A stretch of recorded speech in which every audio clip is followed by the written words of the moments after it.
7 de la mañana, 9 minutos, y hasta ahora nos conectamos con Alejandra Barrios, directora de la Misión de Observación Electoral, para hablar un poco del panorama que nos espera para las próximas elecciones del 29 de octubre y también hacer pedagogía electoral. Directora, bienvenida a Señal de la Mañana. Directora. Muy buenos días. Directora, la estábamos saludando y por supuesto dándole la bienvenida a Señal de la Mañana para hablar sobre la pedagogía electoral de cara a las próximas elecciones del 29 de octubre. Hablemos antes de cualquier otra cosa sobre qué se va a elegir, quiénes se van a elegir el próximo 29 de octubre. Muy buenos días. Bueno, para comentarles, los estoy escuchando muy bajito. Creo haber entendido que me estaban preguntando qué se iban a elegir en este proceso electoral. Sí, señora. ¿Hola? Sí, señora, eso justamente le estábamos preguntando. Ah, perfecto, ahora ya tengo una excelente conexión, muchísimas gracias. Vamos a elegir en este proceso electoral alcaldes de 1.102 municipios del país, 32 gobernadores, 32 consejos también, por lo tanto, 1.102 concejales y juntas administradoras locales. Para ellos se inscribieron 128.000 candidatos para un poco más de 20.000 cargos. Entonces, cada una de estas autoridades que participan estos 128.000 candidatos para la elección de cada una de estos cargos, pues obviamente convierten estas elecciones en las elecciones más importantes porque es la elección de las autoridades locales, es decir, de quienes nos van a gobernar en el nivel local, quienes van a ser los responsables de hacer cumplir la Constitución, pero además no solamente hacer cumplir la Constitución, sino también de avanzar en todos los planes de gobierno en el nivel departamental y avanzar en los planes de desarrollo y mantener también y conservar el orden público en los municipios. Claro, directora, uno de los puntos justamente que a veces se aborda cuando se habla de estas elecciones regionales tiene que ver con esa atención que terminan llamando los candidatos a alcaldías, candidatos a gobernaciones, pero no tanto los candidatos, por ejemplo, a corporaciones públicas como las asambleas y los consejos. En ese sentido, ¿qué decirle a los ciudadanos en cuanto a estos órganos que también de alguna manera pues se encargan de legislar en las ciudades y en los departamentos? Mira, las gobernaciones y las asambleas, que como si bien lo señalas, no son entidades que tienen como a veces la misma visibilidad que pueden tener las alcaldías y sobre todo las alcaldías de las ciudades capitales, son entes absolutamente importantes. Imagínense que una de las funciones de los gobernadores es poder coordinar absolutamente todas las políticas y las acciones del gobierno, y los gobernadores son los que logran enlazar, nuclear las actividades de los diferentes alcaldes y alcaldesas que están en los municipios. Entonces, eso significa que tenía que dirigir absolutamente toda la acción de ese territorio, toda la acción administrativa, para que se pueda gestionar y promover de manera adecuada todas las ordenanzas que emiten las asambleas, pero además el plan de desarrollo que esté de acuerdo con lo que se ha definido como plan entre los diferentes planes de gobierno en los diferentes municipios en el nivel nacional. Es ese vaso comunicante entre los alcaldes y entre el gobierno nacional. Y como ustedes se han podido dar cuenta, digamos, sobre todo en este último periodo, los gobernadores han tenido un protagonismo particular porque han sido los que han estado al tanto del tema de orden público en el país. Directora, ustedes desde la Misión de Observación Electoral hacen un trabajo muy importante de seguimiento a las elecciones, al calendario electoral y por supuesto también a la ocurrencia o no de delitos electorales. Pero muchas personas en las diferentes regiones del país no conocen cuáles son esos delitos. Por favor, usted que hace un seguimiento tan juicioso, cuéntenos cuáles son esos delitos a los que puede incurrir por un lado un candidato y por el otro un votante. Bueno, lo primero que quiero pedirles a todos es que por favor en el celular escriban rápidamente este número 315-266-1969. Ese es el WhatsApp de la Misión de Observación Electoral y ahí recibimos toda la información sobre posibles anomalías, irregularidades o delitos electorales. Entonces, ahí nos pueden poner la información y nosotros vamos a recibir esa información, la vamos a organizar, categorizar y se la vamos a pasar a las autoridades que le corresponden. ¿Qué tipo de información, por ejemplo, nos pueden enviar? Si ustedes están en su oficina, en su lugar de trabajo, sea público o sea una institución privada, es decir, una empresa o sea una oficina de gobierno, y entra una persona de mayor jerarquía y les dice: muy bien, señores, señoras, lo que ustedes tienen que hacer es decirle a sus familiares que tienen que votar por este candidato o por esta candidata. Como ya terminamos la inscripción de cédulas el pasado 29 de agosto, si a alguno de ustedes le pidieron que llevara una lista con el nombre de 20 personas o de 40 personas y que esas personas las tenían que irse inscribiendo en un puesto en particular, está a tiempo para informar, porque este es el momento de hacerlo. Esto se llama constreñimiento al elector. Significa que los están obligando a votar por determinada persona. Entonces, eso primero, a informarlo, eso es completamente ilegal, nadie puede perder el puesto ni se le puede ofrecer un contrato para votar por determinado ciudadano. En segundo lugar, si ustedes además van por la calle o entran a algún sitio y les dicen: ¿sabe qué? Si ustedes votan por esta persona, por esta candidatura, por este partido, les vamos a dar pase y reclame con este ficho un mercado, y el día de las elecciones usted nos tiene que traer una foto de la tarjeta electoral en la que usted marcó ese candidato, o va a haber alguien que lo va a estar acompañando y va a verificar que usted marcó ese candidato, y con esta ficha o con este numerito, con este QR, ustedes pueden pasar a recoger unos mercados. Por favor, también infórmenlo. Ahí lo que están haciendo es que les están comprando el voto y están desviando la posibilidad de que ustedes tienen de votar de manera libre. Si de pronto ven un funcionario público en ejercicio, un secretario de gobierno, un secretario de salud, un funcionario público de alguna de las secretarías, de la alcaldía, de la gobernación, que está participando en política y que ustedes los ven asistir a las reuniones, ir en el carro con los candidatos, asistir a eventos públicos, en un evento público estar con uno de los candidatos o candidatas, levantarle la mano y decir: esta es la persona que va a seguir con la gestión. Eso también es un delito.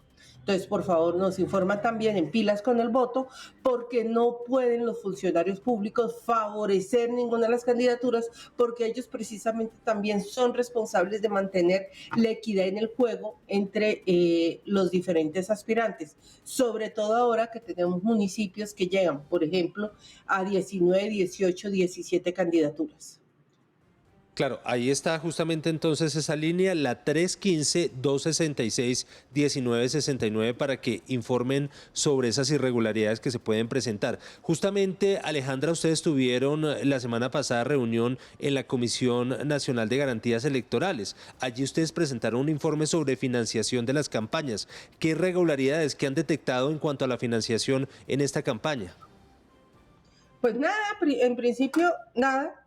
Y nada, porque cuando nosotros hicimos el corte la semana pasada para poder presentar el informe a la Comisión de Seguimiento Electoral, que es la comisión donde se gobiernan las elecciones, ahí llegan absolutamente todos los funcionarios públicos, lo que nos dimos cuenta es que solamente 2 candidaturas, además de a la gobernación de Antioquia, habían presentado de un total de 246 candidatos y candidatas a las gobernaciones, solamente habían registrado ingresos y gastos.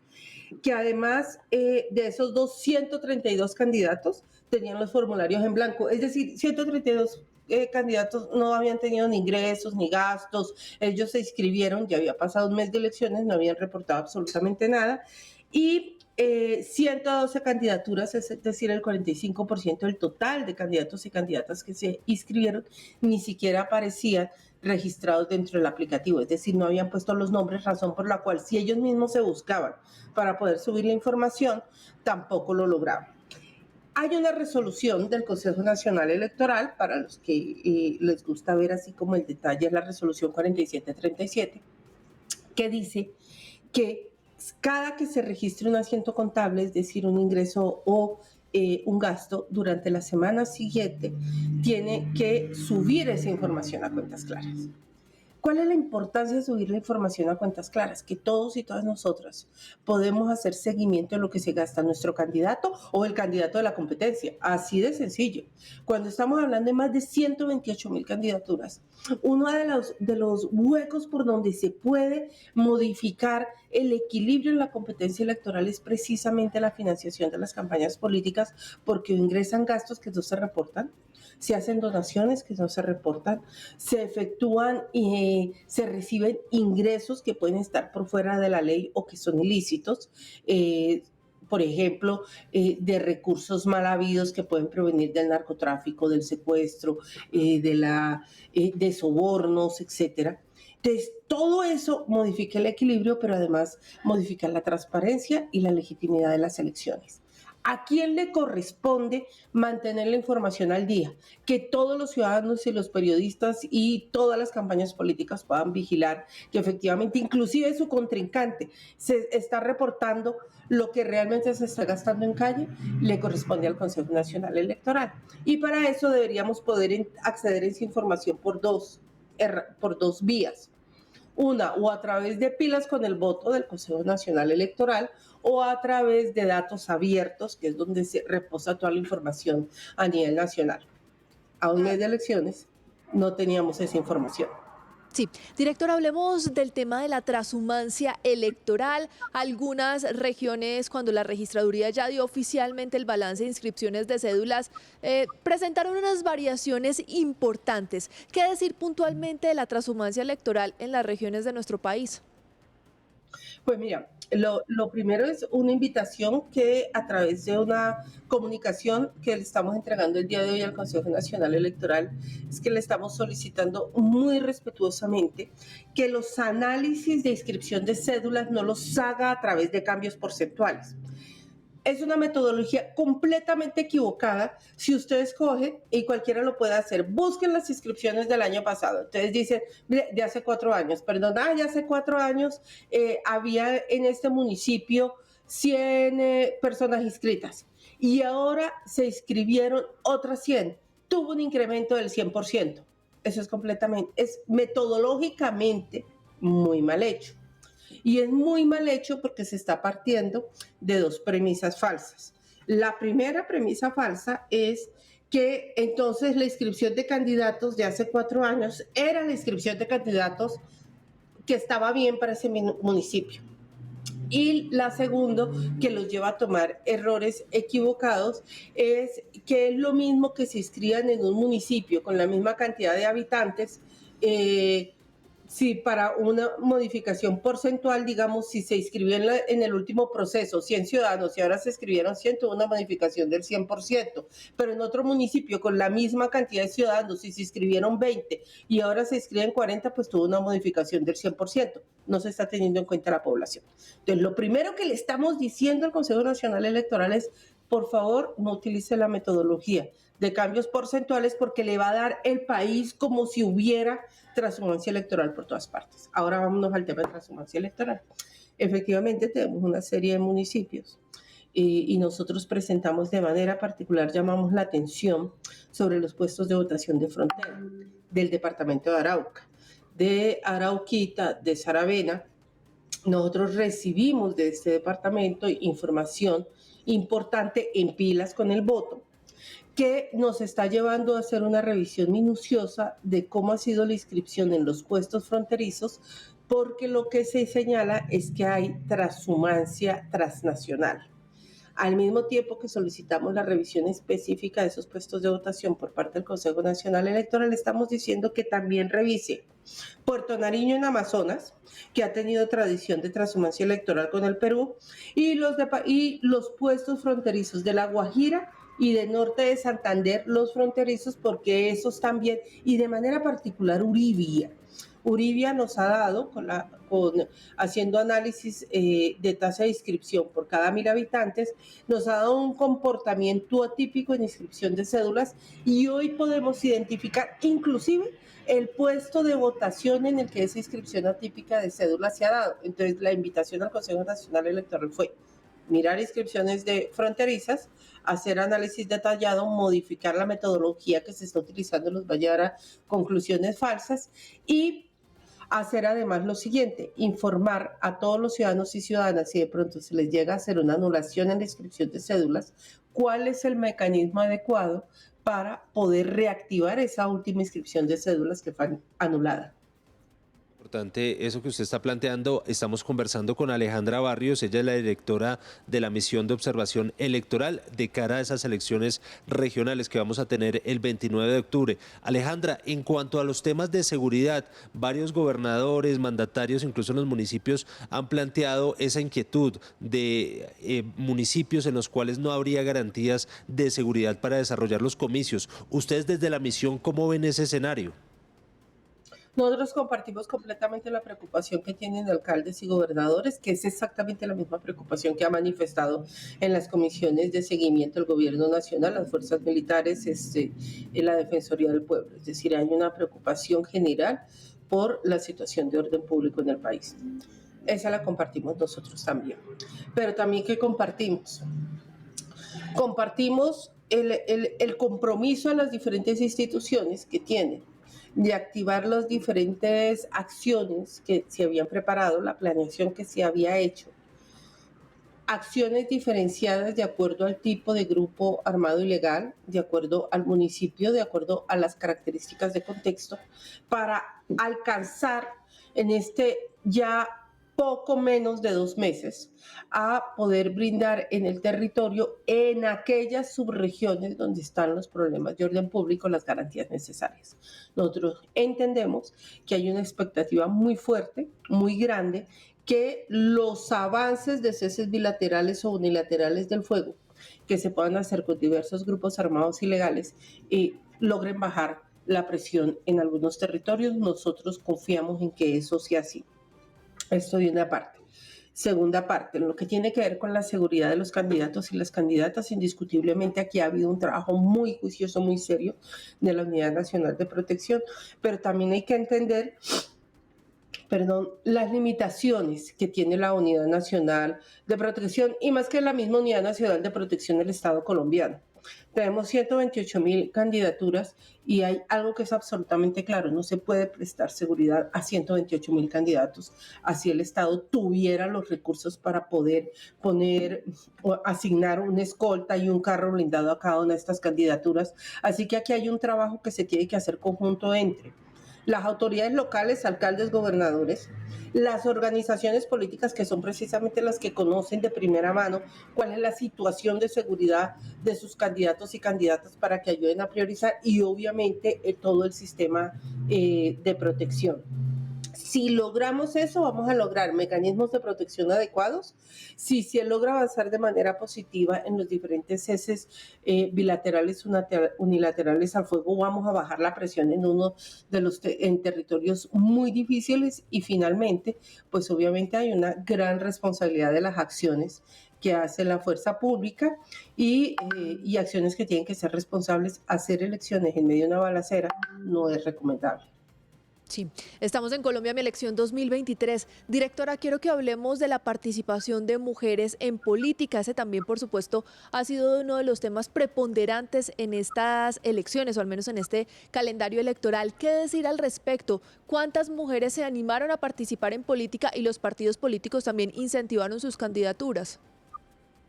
Pues mira, lo primero que tenemos que señalar en el tema de la participación política de las mujeres es que creo que ninguno de nosotros, incluyendo los medios de comunicación, habíamos visto una avanzada tan fuerte, un ejercicio tan fuerte de promoción de las candidaturas de las mujeres desde el año pasado. Es decir, eventos de formación, reuniones, actividades para generar que incentivar a las mujeres para que éstas tuvieran unos mayores niveles de participación. ¿Con qué nos hemos encontrado? Con solamente un 2% del incremento de la participación de las mujeres. Esto pues obviamente es una muy mala noticia. Lo que se esperaba era tener una mayor participación de las mujeres en el ejercicio de la política. ¿Por qué esto es lo que por qué ha venido pasando esto? Yo creo que una de las líneas que logra explicar qué es lo que ha pasado en términos de la participación de las mujeres, pónganme este dato, este trompo en una uña. El 60% de las inscripciones se dieron los 2 últimos días antes del cierre de inscripciones. Es decir, se dieron entre el viernes y el sábado con el que se finalizaban las inscripciones, 29 de julio. Si uno ve que el 60%, cerca de 80.000 candidaturas se inscribieron solamente en 2 días, significa que en un importante número de organizaciones políticas, y ya teníamos en ese momento 35, ahora tenemos 36, en un importante número de las organizaciones políticas no se tienen ni procesos objetivos ni democráticos de selección de candidaturas. Y si no hay procesos ni objetivos ni democráticos de selección de candidaturas, significa que esos partidos políticos, esos, no todos, no forman, no preparan a sus militantes, a sus simpatizantes para representar esos cargos. Y que lo que se hace es salir los últimos 15 días o la última semana a hacer acuerdos políticos y a buscar candidaturas. En esa búsqueda de candidaturas es donde las mujeres tienen una menor posibilidad de poder competir en igualdad de condiciones, porque por la forma de competencia electoral en este país, los recursos que se tienen, recursos propios que se tienen para competir, marcan la diferencia. Y es ahí donde las mujeres salen.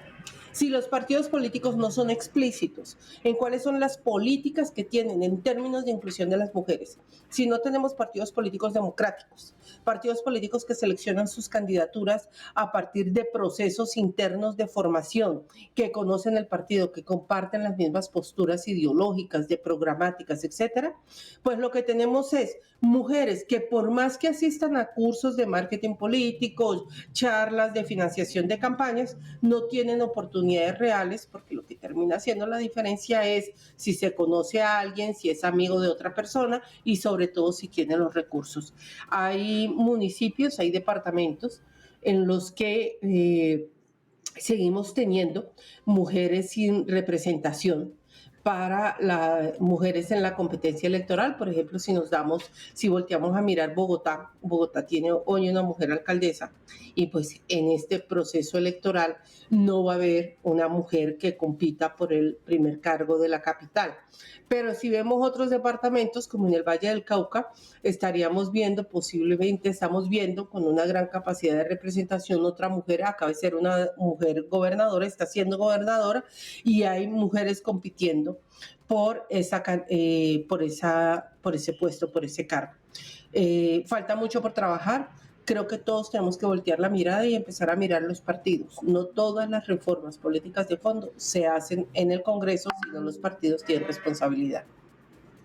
Pues Alejandra, le agradecemos mucho por estos minutos aquí en Radio Nacional de Colombia, en Canal Institucional, y por supuesto la vamos a seguir consultando de aquí al 29 de octubre para seguir analizando y haciendo todo ese trabajo de pedagogía electoral. Gracias por estar con nosotros.